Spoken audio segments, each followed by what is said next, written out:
Bismillahirrahmanirrahim. Assalamualaikum warahmatullahi wabarakatuh. Waalaikumsalam warahmatullahi wabarakatuh. Alhamdulillahirabbil alamin wassalatu wassalamu ala asyrafil anbiya'i wal mursalin sayyidina Muhammadin wa ala alihi wa ashabihi ajma'in. Amma ba'd. Para santri Pondok Pesantren Yasmin Makassar yang dimuliakan oleh Allah Subhanahu wa taala, begitu pula para pendengar yang mendengarkan kita juga semoga diberikan rahmat oleh Allah Subhanahu wa taala.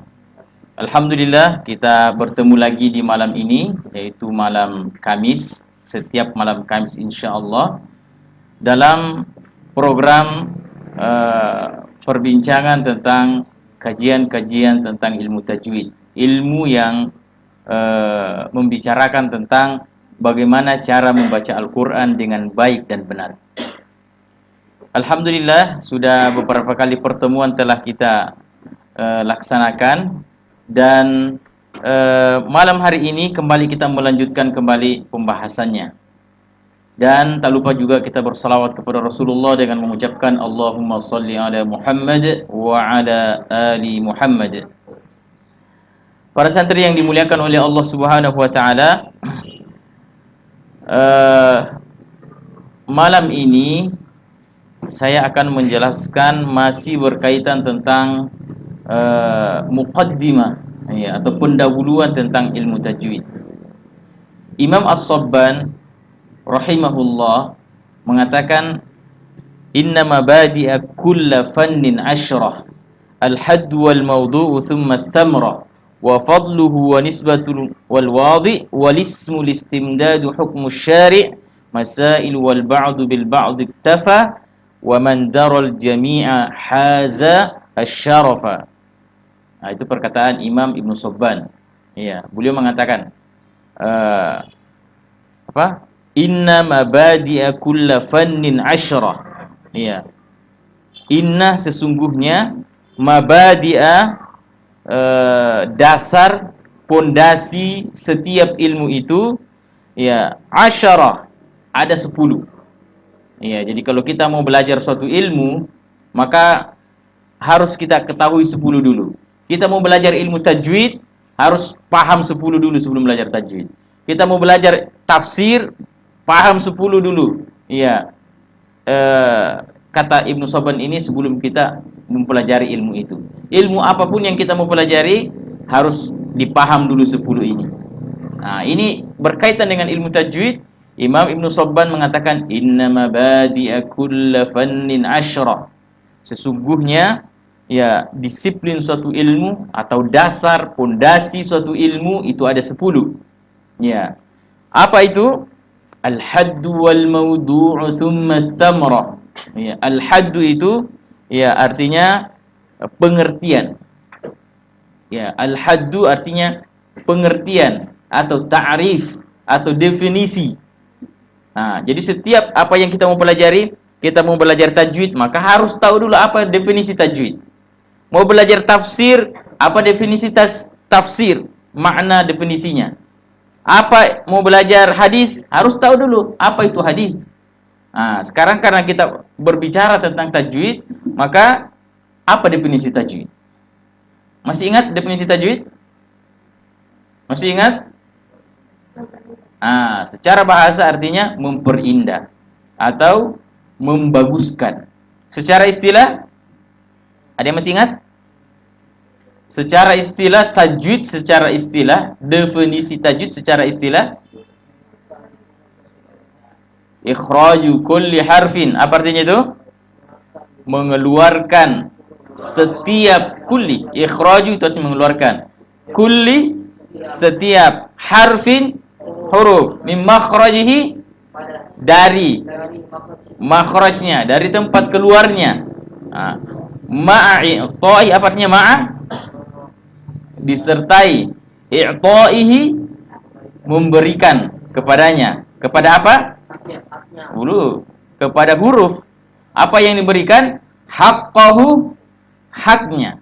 Ya, jadi disertai memberikan kepada huruf tersebut haknya. Ya. Apa makna hak? Ingat Apa makna hak? Sudah saya jelaskan ini. Hak adalah sifat huruf yang selalu melekat padanya atau disebut sifat lazimah. Ya, sifat huruf yang selalu melekat padanya seperti umpama sifat qalqalah. Setiap huruf qalqalah kalau dia sukun, huruf qaf, ta, ba, jim, dal, maka harus dikasih sifat qalqalah. Harus aqa, ad, ab, aj. Nah, itu harus itu. Tidak boleh kita membaca yaj'alun tapi kita baca yaj'alun. Qad qama, qad qama. Ya, ada orang komen. Qad qamatis salatu, qad qamatis salah. Tapi apa dibaca? Qad qamatis salatu, qad qamatis salah. Nah, ini tidak qalqalah dia. Ya, dia tidak tidak ada keluar sifat lazimahnya. Ya. Nah, kalau mengaji harus dikasih. Kita membaca qul huwallahu ahad. Nah, harus ada itu di belakang. Itu namanya sifat qalqalah, sifat lazimah. Kita membaca surah Al-Falaq. Qul a'udzu birabbil falaq. Harus ada qa di belakang. Kalau kita cuma membaca qul a'udzu birabbil falaq, itu belum sempurna. Baru makhrajnya, belum sifatnya, belum haknya. Ya, harus dikasih haknya yaitu qalqalah. Ya, dan seterusnya. Ya, kita baca surah Al-Lahab, ya. Tabbat yada abi lahabin wa tabb. Nah, harus ada b di belakang. Ya, kalau watab saja, belum sempurna. Ya, baru makhrajnya belum sifatnya. Itu namanya hak. Ya. Kemudian wa mustahaqqahu, dan kita memberikan kepada huruf tersebut juga mustahaknya. Apa itu mustahak? Sifat huruf yang tidak selalu melekat pada huruf itu. Kadang ada, kadang tidak ada. Ya, tergantung kondisi, situasi dan kondisi. Ya, seperti nanti ada huruf yang harus dibaca izhar, jelas. Ada huruf yang dibaca idgham, harus dileburkan. Ada nanti huruf yang dibaca iqlab, suara nun bertemu ba, nun sukun bertemu ba, maka harus diiqlab, dibalik. Yang tulisannya nun dibalik bacanya, jadi mim. Ya, min ba'di menjadi mim ba'di. Nun jadi mim. Nah, itu namanya iqlab, dirubah, dibalik. Ya, suara nun jadi mim. Kemudian nanti ikhfa, dibaca samar-samar. Ini namanya mustahak. Ada huruf tebal, ada tipis, ada huruf panjang, ada huruf pendek. Ini namanya semua mustahak. Mustahak, ya, hukum-hukum yang terjadi ketika huruf itu bertemu. Nah, ini namanya definisi tajwid. Ya, inilah definisi tajwid yang harus kita berikan dalam bacaan Al-Quran kita. Kita berikan ikhraju kulli harfin min makhrajihi. Kita harus berikan kepada huruf itu makhrajnya yang benar, cara mengeluarkan huruf yang benar. Ya, kemudian memberikan haknya, yaitu sifatnya, dan memberikan mustahaknya, yaitu hukumnya. Ya, jadi 3 ya, makhraj, sifat, dan hukum. Ya, ikhraju kulli harfin min makhrajihi, makhraj, ma'i'tahi haqqahu, sifatnya, wa mustahaqqahu, ini hukumnya. Nah, ini al-haddu. Ya, al-haddu, apa tadi artinya al-haddu? Apa artinya al-haddu? Al-haddu artinya definisi atau ta'rif. Ya, itu yang pertama. Alhamdulillah sudah kita bahas ya tentang definisi tajwid. Kemudian wal maudhu'u. Ya, wal maudhu'u, objek. Apa objeknya itu ilmu tajwid? Apa yang harus ditajwid itu? Apa yang harus ditajwid?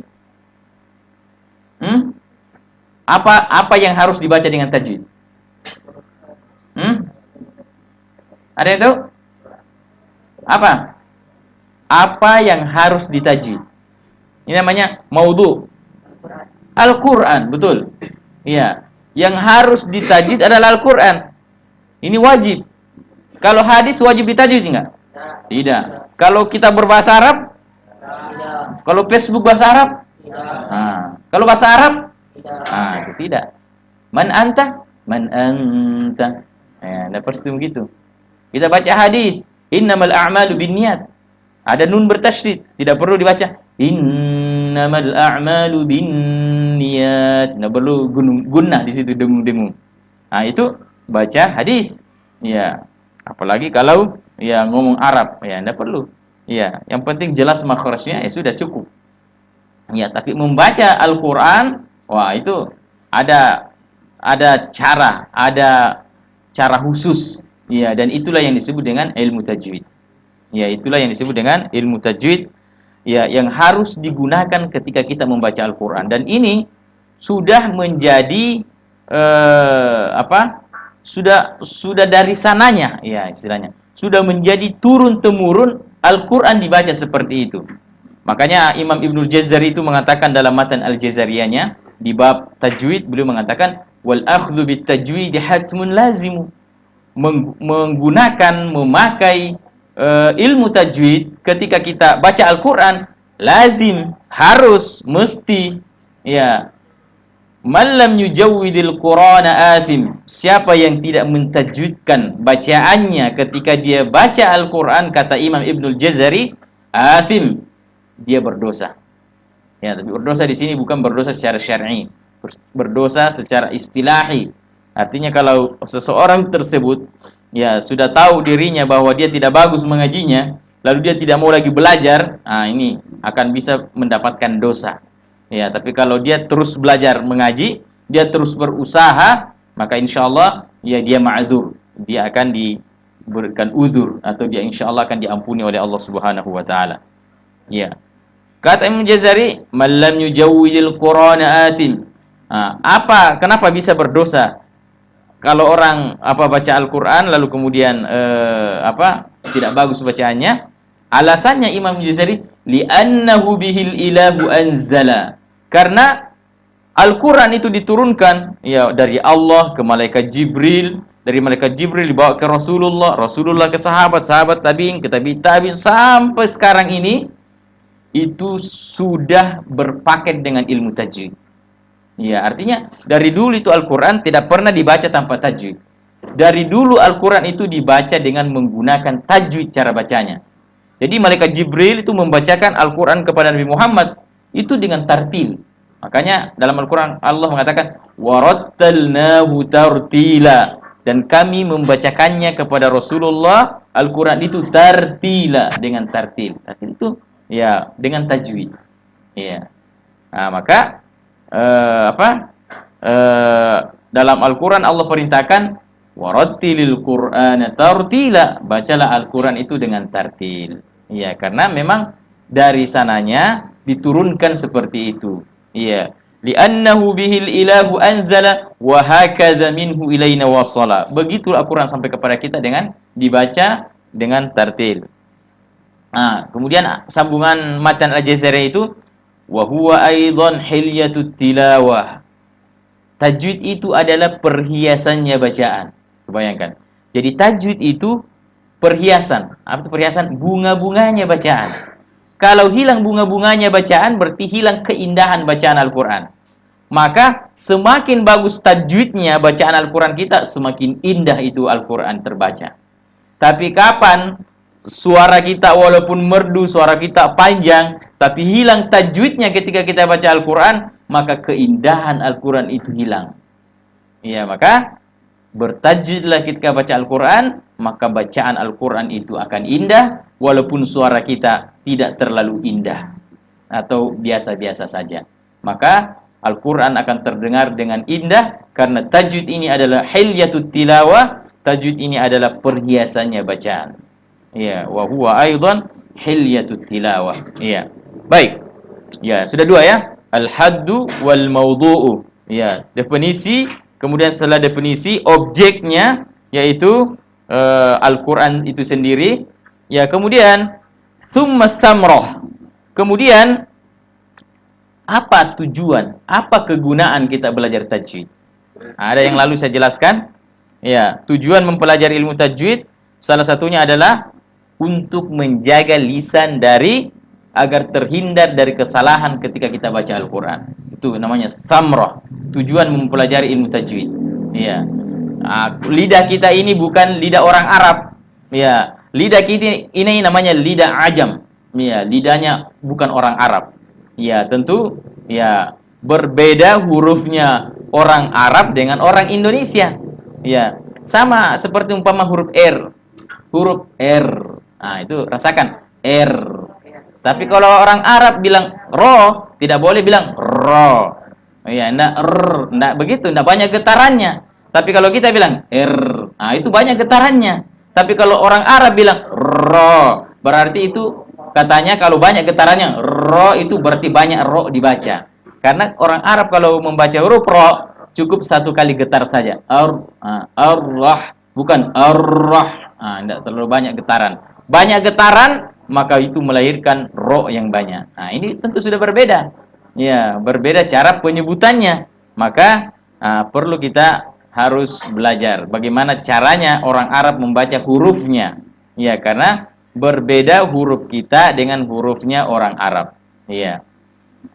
Oke, itu tujuan mempelajari ilmu tajwid. Ya, kemudian wa fadluhu. Ya.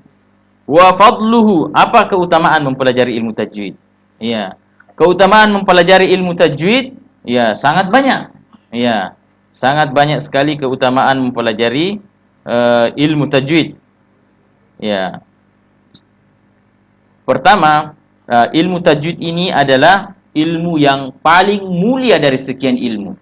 Ya, jadi ada ilmu bahasa Inggris, ada ilmu bahasa Indonesia, ada ilmu bahasa Arab. Ini ilmu semua, tapi ada ilmu tajwid. Dari sekian ilmu ini, ilmu yang termulia itu adalah ilmu tajwid. Kenapa bisa ilmu tajwid menjadi ilmu yang termulia? Ya, keutamaannya luar biasa karena ilmu ini, ilmu tajwid ini adalah ilmu yang berkaitan langsung dengan kitab suci, dengan Al-Qur'an, yaitu cara membaca Al-Quran itu dengan baik dan benar. Ini keutamaan ilmu ini. Jadi, kenapa ilmu ini bisa menjadi mulia? Karena ilmu ini adalah ilmu yang berhubungan langsung dengan Al-Quran.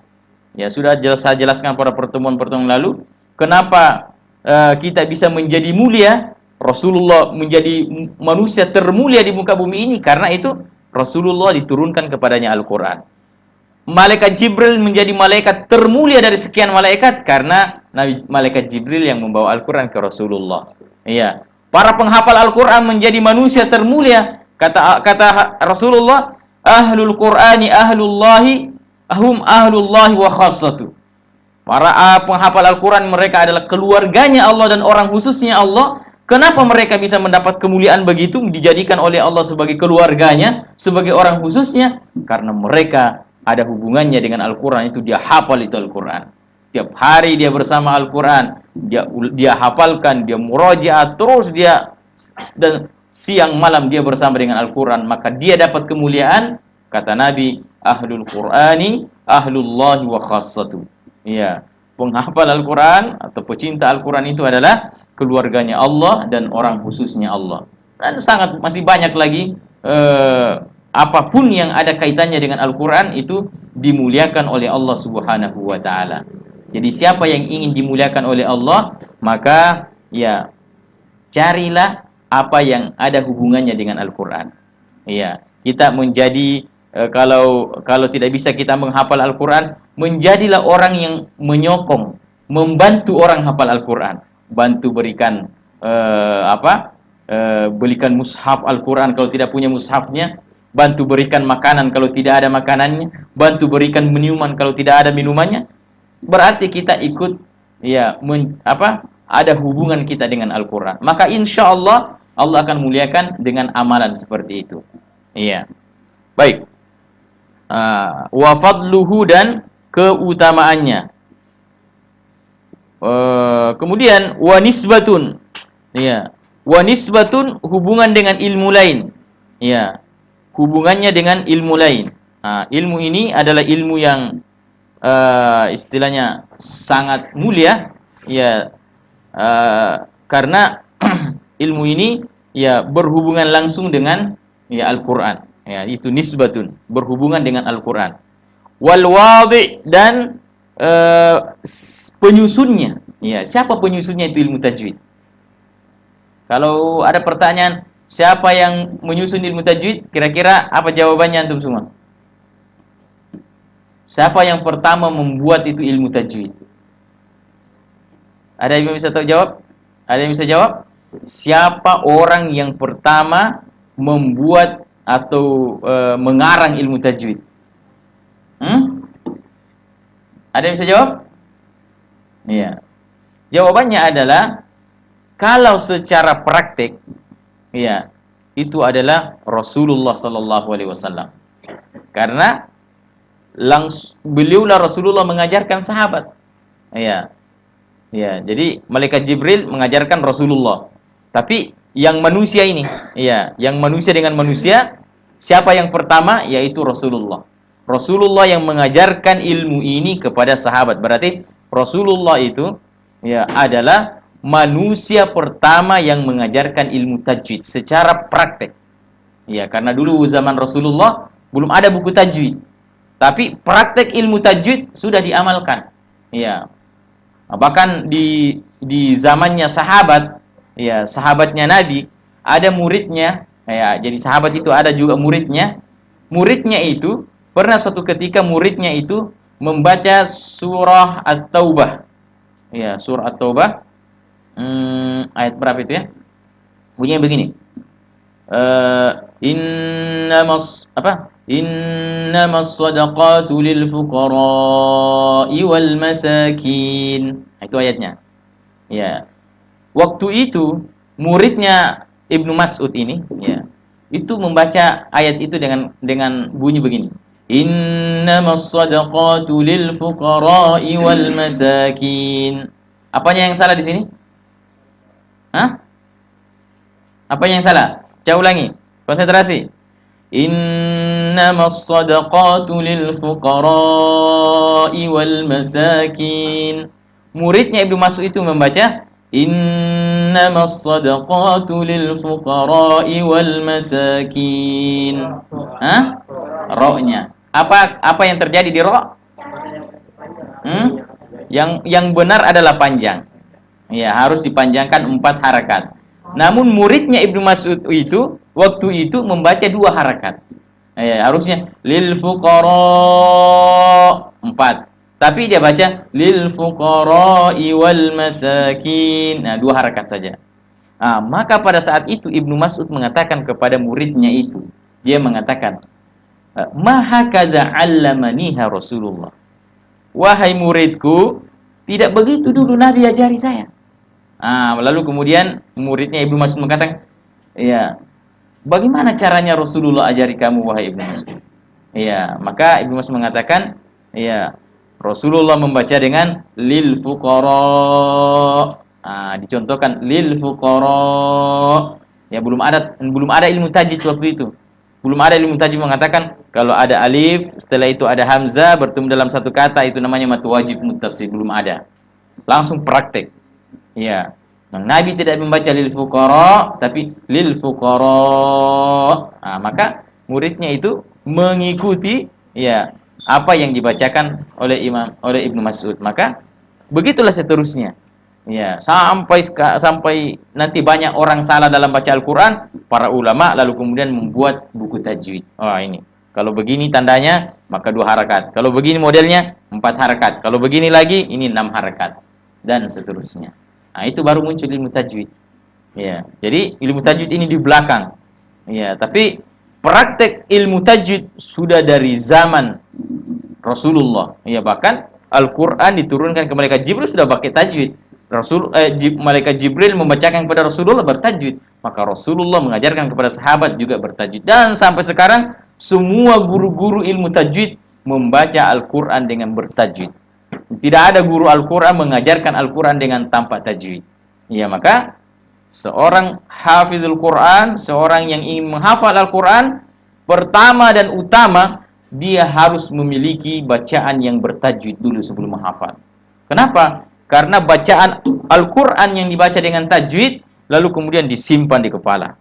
Kalau benar bacaannya, tersimpan hafalan yang benar. Tapi kalau bacaannya salah, tersimpan hafalan yang salah. Maka nanti ketika dia murojaah, maka keluar hafalan yang salah. Ini bahayanya kita tidak bagus tajwid sebelum menghafal. Ya, maka ya berusahalah, ya, bagaimana caranya supaya kita bisa bagus tajwid sebelum menghafal Al-Qur'an. Ini penting sekali ketika kita mau menjadi hafizul Quran, menjadi penghafal Al-Quran, pertama dan utama yang harus kita lakukan adalah memperbaiki bacaan Al-Quran kita atau memperbaiki tajwidnya bacaan Al-Quran kita. Ya. Oke, itu wal wadhi. Ya. Ya, wal wadhi. Ya. Penyusun ya. Penyusunnya adalah Rasulullah sallallahu alaihi wasallam, yang mempraktekkan pertama. Lalu kemudian yang membuat buku tajwid, ya ini ada beberapa pendapat. Ada yang mengatakan Abu Hasan Ad-Dawali, ya ada beberapa nama itu. Yang jelasnya ya itu bukan zaman Nabi dibikin itu buku tajwid. Ya, nanti di zaman tabi'in mungkin, atau tabi'in. Ya, oke. Jadi definisi objeknya, manfaatnya, kemudian keutamaannya, kemudian hubungannya, kemudian penemunya, kemudian walismu. Ya. Apa nama ilmu itu? Ya, walismu, ilmu ini apa namanya? Ilmu ini apa namanya? Ada yang tahu? Ilmu ini. Ilmu yang kita pelajari ini namanya ilmu apa? Ilmu tajwid. Ya, ilmu tajwid. Ya, jadi ilmu ini namanya ilmu tajwid. Ya, sebenarnya ilmu ini, ya, ilmu ini sebenarnya banyak namanya juga. Ya, ada namanya ilmul ada. Ya, dalam kajian lain ilmu ini disebut ilmul ada. Ya, ilmu ada. Ada itu istilahnya orang membacakan Al-Quran kepada guru. Nah, itu ada namanya. Nah, ini termasuk disebut juga ilmul ada. Ilmu cara membacakan Al-Quran kepada guru. Ya. Listimdadu. Ya, listimdadu artinya dari mana pengambilan ilmu ini? Ya, dari mana pengambilan ilmu ini? Ilmu tajwid ini dari mana? Ya. Dari Al-Quran. Ya, dari lafaz tadi itu warattilil Qur'ana tartila. Ya, ini dasarnya ilmu ini. Lalu kemudian dari ayat ini warattilil Qur'ana tartila, bacalah Al-Qur'an dengan tartil. Lalu Ali bin Abi Thalib ditanya, "Ma ma'ana tartil?" Apa arti itu tartil? Lalu Imam Ali bin Abi Thalib mengatakan, tartil yaitu tajwidul hurufi wa ma'rifatul wuqufi. Tartil itu adalah mentajwidkan huruf dan mengetahui tempat-tempat wakaf atau berhenti. Itu namanya listimdad. Ya, pengambilan atau rujukan ilmu ini, yaitu rujukannya Al-Qur'an dan hadis. Ya, Al-Qur'an dan hadis. Kemudian hukum syari'. Ya, apa hukum mempelajari ilmu ini? Nah, jadi semua ilmu kalau kita mau belajar harus tahu hukumnya. Ini ilmu hukumnya apa dipelajari? Wajibkah? Sunnahkah? Haramkah? Nah, jangan sampai ada ilmu yang haram dipelajari. Siapa yang tahu ilmu apa yang haram dipelajari? Ya, ilmu sihir. Ya, ilmu hitam. Ya, tidak boleh belajar ilmu begitu. Ya, karena itu ilmu setan. Ya, setan yang dipakai untuk mempelajari ilmu itu. Maka tidak boleh. Ya, ilmu ini hukumnya mempelajarinya, ya kata para ulama, mempelajarinya secara sempurna, ya mulai dari teori-teorinya, istilahnya teori-teori ilmu tajwid seperti apa yang di buku ini, teori-teori ilmu tajwid, itu kata para ulama hukumnya fardu kifayah. Fardu kifayah, kalau sudah ada yang mempelajarinya maka gugurlah yang lain. Kalau sudah ada utusan dari daerah maka cukup, ya, yang di kampung tidak berdosa lagi. Alhamdulillah. Ya, para santri ini semua adalah utusan daerah masing-masing. Ya, insya Allah inilah yang menggugurkan dosa-dosa orang di kampung. Seandainya antum tidak ke sini, tidak ada orang belajar ilmu tajwid satu kampung di sana, ya maka berdosa semua itu satu kampung. Tapi karena antum sudah datang di sini menjadi wakil, menjadi utusan, ya maka berarti sudah ada yang melaksanakan fardu kifayah. Sama dengan sholat jenazah. Ada orang meninggal dunia, ya, tapi sudah ada orang mensolatinya, maka gugurlah dosa kita. Tapi kalau ada orang meninggal dunia, tidak ada orang solati, dilihat-lihat saja jenazahnya, satu kampung itu berdosa semua. Itu namanya fardu kifayah. Ilmu tajwid dipelajari, hukumnya fardu kifayah. Ya, kalau sudah ada yang pelajari maka yang lain gugur. Namun kata para ulama, ketika kita membaca Al-Qur'an itu hukumnya fardu ain untuk menggunakan ilmu tajwid. Kalau kita baca Al-Qur'an fardu ain. Apa itu fardu ain? Setiap muslim, setiap orang kalau baca Al-Qur'an harus bertajwid. Nah, itu namanya fardu ain. Mau laki-laki, mau perempuan, mau anak-anak, mau dewasa, ya pokoknya kalau dia baca Al-Qur'an itu wajib, wajib ain namanya. Wajib secara pribadi ya orang tersebut ya menggunakan ilmu tajwid kalau dia baca Al-Qur'an. Paham sampai sini? Hukumnya apa tadi? Ada berapa hukumnya? 2. Yang pertama fardu kifayah, yang kedua fardu ain. Iya. Jadi siapa saja di sini baca Al-Qur'an fardu ain dia pakai tajwid. Ya, namun mempelajari teorinya secara umum itu fardu kifayah. Baik. Ya. Walismul istimdadu hukmus syari'. Ya, masailu masailu. Apa itu masailu? Masalahnya atau apa yang dibahas dalam ilmu tajwid, masail. Yang dibahas dalam ilmu tajwid seperti definisi. Ya, ikhraju kulli harfin. Berarti pembahasan makharijul huruf. Ya. Kemudian ma'itahi haqqahu, pembahasan sifatul huruf, wa mustahaqqahu, pembahasan tentang hukum-hukum. Ya, hukum-hukum ketika huruf itu bertemu. Itu masail, pembahasan ilmu tajwid. Wal ba'du bil ba'd iktafa. Ya, kata para ulama, siapa yang mempelajari sebagian dari ilmu tajwid ini maka cukup baginya. Wa man daral jami'a haza syarafa. Tapi siapa yang mempelajari seluruhnya maka dia akan mendapatkan kemuliaan. Coba. Kalau kita pelajari semua itu ilmu tajwid, kita akan mendapatkan kemuliaan. Tapi kalau sebagian saja kita pelajari cukup. Iya. Kita jangan sampai dicukup. Kita harus mempelajari ilmu tajwid dengan seluruhnya sehingga kita mendapatkan kemuliaan. Mau dapat kemuliaan? Mau dapat kemuliaan berarti kita harus mempelajari ilmu ini dengan tuntas dari A sampai Z. Ya, dari awal sampai akhir, maka insyaallah kita akan mendapatkan kemuliaan daripada mempelajari ilmu tajwid ini. Inilah perkataan Imam Ibnu Sobban. Jadi ada 10 ya. Inna mabadi'a kulla fannin. Sesungguhnya mabadi, dasar, pokok setiap ilmu itu ada 10. Ya, yang pertama al-haddu tadi. Al-haddu itu definisi, wal maudu'u. Al-haddu wal maudu'u. Apa itu al-maudu'? Objeknya, yaitu Al-Qur'an. Tsumma thamra, apa manfaatnya? Belajar Al-Qur'an, belajar tajwid. Kemudian wa fadluhu, apa keutamaannya? Wa nisbatun, apa hubungannya dengan ilmu lain? Wal wadi, siapa penemunya? Wal ismu, apa namanya ini ilmu?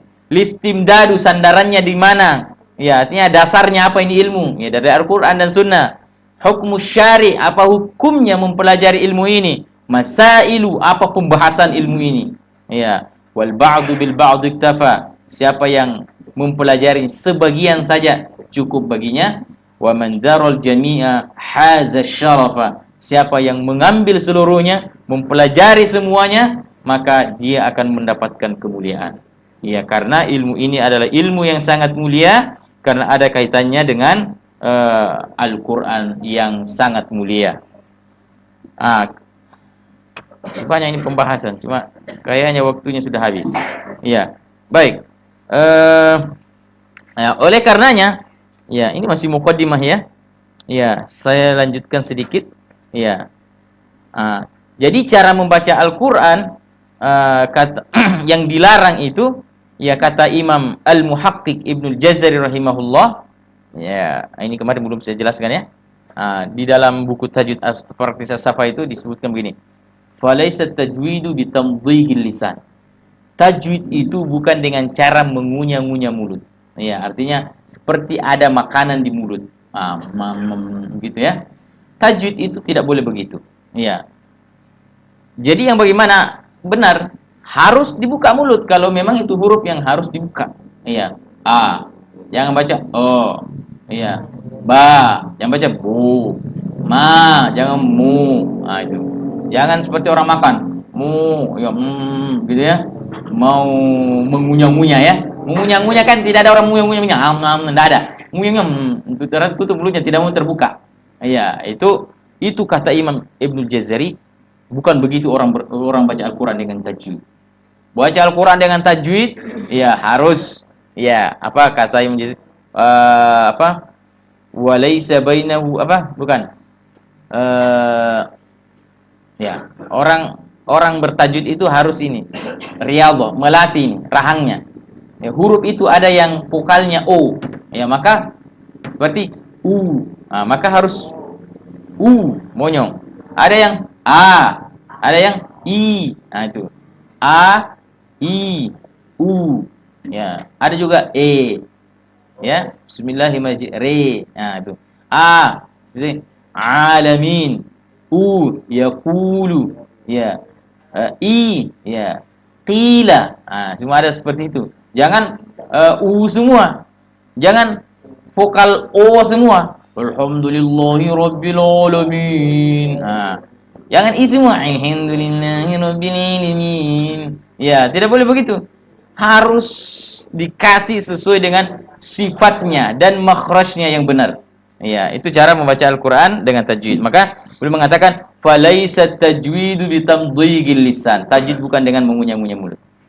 Wala bitaq'iril fam. Tajwid juga itu bukan dengan mengeluarkan suara seperti suara dalam. Pernah lihat orang mengaji mengeluarkan pakai suara dalam?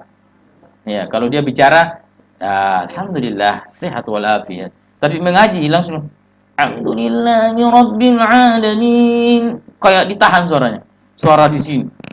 Bernapas tak alhamdulillahi rabbil alamin. Satu halaman sudah berkeringat itu mengaji. Ya, karena capek. Nah, itu namanya suara taq'ir, suaranya dalam. Padahal suara harus lepas. Seperti kalau kita bicara begini, nah, harus lepas. Mengaji pun juga begitu. Ya, jadi jangan kalau mengaji tertekan suaranya. Lepaskan suara seperti kalau kita berbicara, akan ringan Al-Qur'an itu dibaca. Wala bita'wijil fak. Ya, tidak boleh juga itu mengaji itu rahangnya terlalu goyang. Artinya tidak, huruf dibaca itu tidak boleh bertakalluf. Takalluf itu tidak boleh memaksakan diri. Tidak boleh takalluf itu memaksakan diri, memberat-beratkan diri. Itu namanya takalluf. Dia baca alhamdulillahi rabbil alamin. Mulutnya gitu ya. Nah, ini memang takalluf. Ataukah dia mau meniru syekh? Ya, ini takalluf. Ya. Tabarakalladzi biyadihil mulku wa huwa ala kulli syai'in qadir. Sudah bagus begitu. Mau tiru dulu Syekh Ayub. Tabarakalladzi biyadihil mulku wa huwa ala kulli syai'in qadir. Ada cengklok sedikit. Tapi kalau dia tidak bisa cengklok, wa huwa ala kulli syai'in qadir, tidak bisa cengklok suaranya. Ini bisa merusak. Takalluf namanya. Tidak perlu begitu mengaji dengan suara kita sendiri. Jangan pakai suaranya orang. Tidak perlu pakai lagunya orang. Iya, itu mengaji yang dianjurkan. Abi taq'iril fam, tidak boleh mengaji dengan bita'wijil fak. Artinya memakai suara orang, ya pakai suara kita sendiri. Allah tidak tanya kita, kenapa suara kamu tidak seperti Syekh Masyari Rosyid? Yang Allah tanya kita, warattil Qur'ana tartila, baca tartil. Yang ditanya kita, kenapa kau tidak baca dengan tartil? Nah, itu. Bukan ditanya, kenapa suaramu tidak seperti Syekh Masyari Rosyid? Nah, wala bitar'idus shaut, ya tidak boleh terlalu menggetar-getarkan suara. Ya, yang bergetar nanti hanya huruf ra. Ya. Nah, ini mengaji qori. Nah, jangan juga terlalu berlebihan getarannya. Ya, bergetar yang alami. Jangan bergetar yang terpaksa. Ya. Jadi ada getar-getaran yang terpaksa digetarkan. Nah, ini bisa melahirkan seperti ro. Ro satu getar, jangan getarkan banyak-banyak. Ya, karena kapan kita getarkan terlalu banyak, itu akan melahirkan huruf ro. Wala bitamtidis syad. Kalau ada huruf bertasydid jangan terlalu lama didengungkan. Ya, karena memang semua huruf bertasydid tidak boleh didengungkan kecuali huruf nun dan mim. Inna amma. Kalau iyyaka tidak boleh dibaca iyyaka na'budu wa iyyaka. Kenapa? Itu bukan huruf nun dan bukan huruf mim. Jadi semua huruf bertasydid tidak boleh dibaca dengan gunnah, tidak boleh dibaca dengan dengung kecuali dua huruf tadi, nun dan mim. Wala bi taqti'il mad, tidak boleh potong-potong tanda panjang. Seperti apa? Ya, harusnya ya empat harakat. Tapi baca ya itu mau melagu-lagu tapi istilahnya dia potong-potong suaranya. Tidak boleh potong-potong suara karena pemotongan suara dalam baca Al-Qur'an itu ada namanya sakta. Seperti kalla bal rana. Itu dipotong kan? Dipotong suara, tidak boleh bernapas. Jadi berhenti tanpa napas. Itu namanya sakta. Itu ada hukumnya. Ya. Dan hanya ada beberapa contoh saja dalam 4 atau 5 ya. Dalam Al-Qur'an itu dalam riwayat Imam Hafs yang dibaca dengan sakta.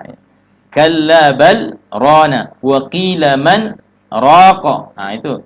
Maka jangan baca ya wa qila marraq, wa qila man raqa, berhenti sejenak tanpa mengambil napas. Berarti kalau kita baca Al-Qur'an lalu tidak sudah berhenti, tidak ambil napas, itu namanya sakta. Paham contoh? Alhamdulillahi rabbil alamin, arrahmanir rahim, maliki yaumiddin. Berarti kita sakta itu namanya. Karena kita tidak ambil napas. Waqaf itu harus ambil napas. Alhamdulillahi rabbil alamin. Ambil napas. Ar-Rahmanir Rahim. Ambil napas. Maliki yaumiddin. Itu namanya waqaf. Waqaf itu berhenti, ambil napas, niat melanjutkan. Wala bitatninil gunnat. Ya, dengung itu tidak boleh terlalu panjang. Ada ukurannya. Wala bihasramatir ra'at, tidak boleh membaca menggumukkan ro. Ro itu dibaca ro. Jadi kalau ditaruh tangan di sini, ro, tidak goyang ke depan. Ro, ini saja yang turun. Ro, tebal. Bukan ro. Ro, ini goyang mulut kita ke depan. Iya, dia dorong tangan kita. Itu salah baca. Itu namanya ro, itu namanya menggemukkan ro. Iya. Ro itu sifatnya nanti istifal, iya, tipis. Tapi tafkhim, iya, hukumnya tafkhim. Sifatnya tipis tapi bacanya tebal. Iya. Jadi ro, iya. Karena ro ini ada hukumnya, kadang dibaca tebal, kadang dibaca tipis, bahkan ada yang boleh tebal, boleh tipis. Iya, cara bacanya. Ada nanti hukum tertentu yang akan kita jelaskan nanti insyaallah. Ya. Saya kira itu ya. Untuk pembahasan kita malam ini, kita akan dengarkan lagi dua korek kita, ya, kiri dan kanan ini. Kalau yang sebelah kanan siapa nama? Gazi. Gazi dari mana? Toli, masyaallah. Halo Toli. Ada Gazi di sini. Siapa akan membacakan Al-Qur'an malam ini? Kalau sebelah kiri saya siapa? Ahmad Zaki. Dari mana? Toli juga, masya Allah. Sudah lebih ini toli di sini. Iya, luar biasa. Iya, toli. Iya, bisa akan melahirkan generasi Al-Quran nanti ketika sudah pulang semua ke kampungnya. Nah, itu ya. Iya, jadi daerah itu kalau semakin banyak orang belajar Al-Quran, maka daerah itu akan menjadi mulia. Iya, kenapa? Banyak Al-Quran di dalamnya. Banyak para penghafal di dalamnya. Iya, maka ajaklah kalau kita nanti pulang ke kampung kita masing-masing, ajaklah teman-teman kita yang di kampung. Ajaklah teman-teman kita di kampung pergi belajar menghafal Al-Quran. Insyaallah ajakan Anda akan mendapatkan pahala. Setiap teman Anda baca Al-Quran itu, Anda juga dapat pahala karena Anda yang mengajaknya. Iya, jadi begitu manfaatnya itu orang mengajak. Jadi orang yang mengajak itu mendapatkan pahala mengajak. Iya, tanpa mengurangi pahalanya. Jadi dia baca Al-Quran, karena orang itu ajak dia, maka dia akan selalu mendapatkan aliran-aliran pahala. Rasulullah menjadi manusia termulia karena dia yang mengajak. Dia yang ngajak sahabat, dia yang ajari sahabat. Setiap apa yang dibaca sahabat, kembali ke Nabi. Sahabat lagi ajarkan tabi'in. Apa yang dibaca sahabat dan tabi'in, tertransfer lagi ke Nabi pahalanya. begitu tabi'in ajar lagi, tabi'in sampai akhir zaman nanti, semua ada transferan pahala ke Nabi. Maka pantas Nabi kalau dia adalah manusia termulia di muka bumi ini, karena beliaulah yang pertama kali mengajak orang menuju kebaikan, mengajak orang berislam yang baik dan benar, dan bukan cuma baca Al-Quran. Ya, karena Rasulullah mengajarkan akhlak, Rasulullah mengajarkan hadis, mengajarkan Al-Quran, dan banyak diajarkan oleh Nabi. Adab-adab semua Nabi ajarkan. Jadi apa saja ilmu Islam yang kita lakukan, kita praktekkan dalam kehidupan kita, semua itu pasti datangnya dari Nabi. Karena semua ada dalilnya, semua ada hadisnya, dan itu Nabi semua yang ajarkan. Ya, maka kita ya sebagai santri, ya kalau ingin dapat pahala nanti, maka ajaklah teman-teman kita agar supaya mereka juga menjadi para penghafal Al-Quran. Maka insya Allah pahalanya terus mengalir nanti walaupun kita sudah meninggal. Karena itulah hasil dari ajakan kita. Baik. Nah, malam ini kita akan mendengarkan dua qari kita, yang mana dua-duanya dari tuli-tuli. Mau baca surah apa? An-Naba. Kalau kita surah apa? An-Naba juga. Dibagi dua berarti. Baik, siapa yang duluan? Oke, tafadhal. أعوذ بالله من الشيطان الرجيم بسم الله الرحمن الرحيم عما يتساءلون. Sedikit tambahkan dengungannya mim. Amma ya. Tambah sedikit dengung. عما يتساءلون Ya. عن النبأ العظيم الذي هم فيه مختلفون كلا سيعلمون ثم كلا سيعلمون ألم نجعل الأرض مهادا والجبال أوتادا وخلقناكم أزواجا وجعلنا نومكم سباتا وجعلنا الليل لباسا وجعلنا النهار معاشا وبنينا فوقكم سبعا شدادا وجعلنا سراجا وهاجا وأنزلنا من المعصرات ماء سجاجا. Sa, tidak ada desisnya. Sa, tidak ada desis. Ada z, tidak ada. Sa, ya ulangi.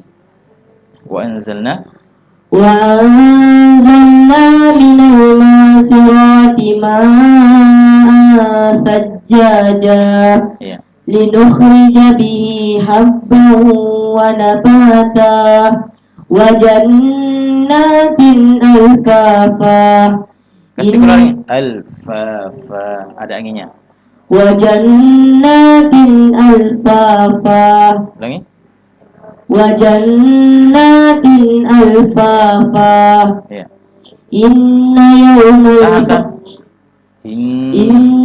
يوم الفصل كان ميقاتا يوم ينفخ في الصور فتأتون أفواجا وفتحت السماء فكانت أبوابا وسيرت الجبال فكانت سرابا.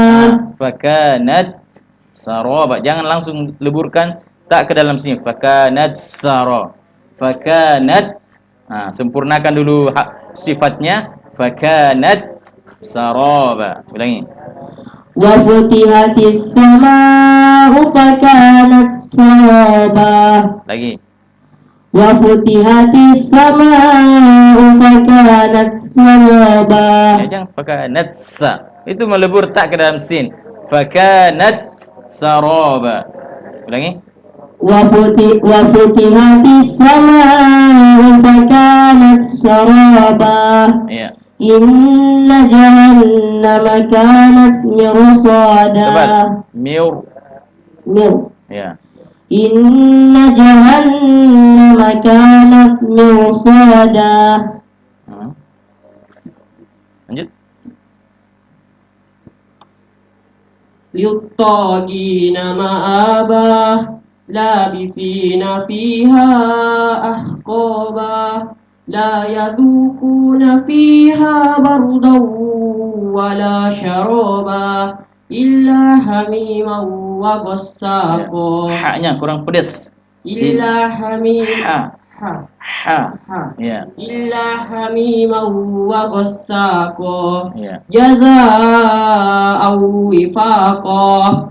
Innahum kanu la yarjuna hisaba wa kadzabu bi ayatina kidzaba wa kulla syai'in ahsaynahu kitaba fadhuku falan nazidakum illa adzaba inna lil muttaqina mafaza hadaiqa wa a'naba wa kawaiba atraba wa ka'san dihaqa la yasma'una fiha lagwan wala kidzaba jazaa'an min rabbika ata'an hisaba Rabbis samawati wal ardi wa ma bainahuma ar-rahmani la yamlikuna minhu khitaba Yawma yakumu ar-ruhu wal malaikatu saffa la yatakallamuna illa man adhina lahu ar-rahmanu wa qala sawaba Dzalikal yawmul haqq faman syaa'a ittakhadha ila rabbih ma'aba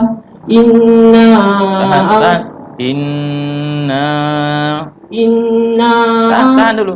Inna anzaru kurang banyak. Inna anzaru Hanya yang melompat. 2 baru 4. Inna anzarnakum azaban qariba Yawma yanzurul mar'u ma qaddamat yadahu wa yaqulul kafiru ya laitani kuntu turaba. Iya, Masya Allah. Iya, Alhamdulillah. Sudah tidak ada lahnul jali.